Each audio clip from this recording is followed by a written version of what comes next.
Windows Command Line by AHicks. Windows Command Line, also commonly known as Command Line or CMD line, is included and required by all variations of Windows OS. Command line will most commonly be used by computer science majors, meaning the average end user, whether at home or place of business, will either never or hardly ever touch the command line interface. Command line has a plethora of uses, troubleshooting being key among them. Troubleshooting as relates to networking problems or an OS breakdown, which can happen for a variety of reasons, ranging from nefarious software to faulty Windows updates to greedy corporations. See CrowdStrike for more information on the latter. Command line is also commonly used for file management and disk management. The easiest way to get to the command line interface is by left-clicking on the search bar, typing in CMD, and then clicking on Command Prompt at the top of Windows Search. After clicking on the command prompt, it will run and open. So far, we've been talking about command line, so it gives. Command prompt is Windows OS version of the generic command line. As far as anyone can tell, the command line has been given the name command prompt because Windows is a special little guy who deserves all the money in the world. Sorry, this broadcaster meant to say cookies. Windows OS is a special little guy who deserves all the cookies in the world. Command prompt operates on the kernel level. For this reason, it can be weaponized against your system by ne'er-do-wells. It can be opened, used to execute code, and then closed before you even know it was opened. The other Windows default program that interacts with the kernel is Windows PowerShell. PowerShell is the more dangerous of the two, which is why you should always keep Windows alerts on, so your computer or network will warn you when PowerShell has been accessed. Somehow these two programs are not the same thing, and I am forbade from talking about PowerShell any further. When using command prompt for file management, there are a few commands to know. CD is used to change directories. To order files, you type /o::variable, where variable can be N, S, E, and D for name, size, extension, and date, respectively.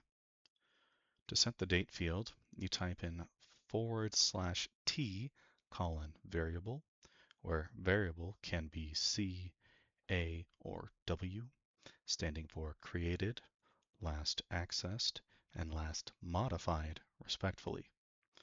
For display attributes, you type /A::variable. Variable in this context can be R for read-only, H for hidden, S for system, and A for archive. If you just used the GUI, you could be done with file management project already before I can say that last paragraph again. Of course, if you are attempting to repair a Windows OS installation and are running the computer in safe mode, you would have to use command prompt. For actual file management, the first thing you want to learn is Robocopy. Robocopy is a file copy utility made by Microsoft. It is used to copy whole directories. You will copy all file names accurately with all NTFS attributes intact.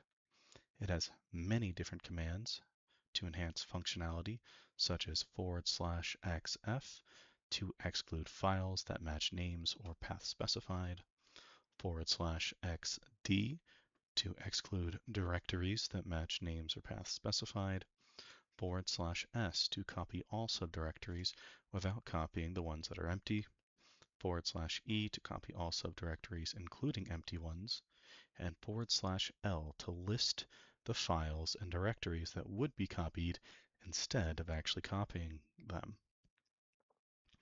I would assume that last one is used to make sure you do it right the first time and don't have to take more time undoing any mistakes.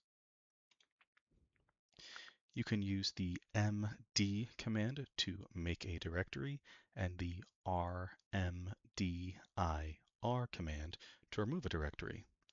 The textbook goes The textbook goes into no other details to interact with file management through command prompt, so I will make no further attempts. I guess I was right all along to just use the GUI. For disk management, you can run diskpart utility, then type select disk, insert disk here.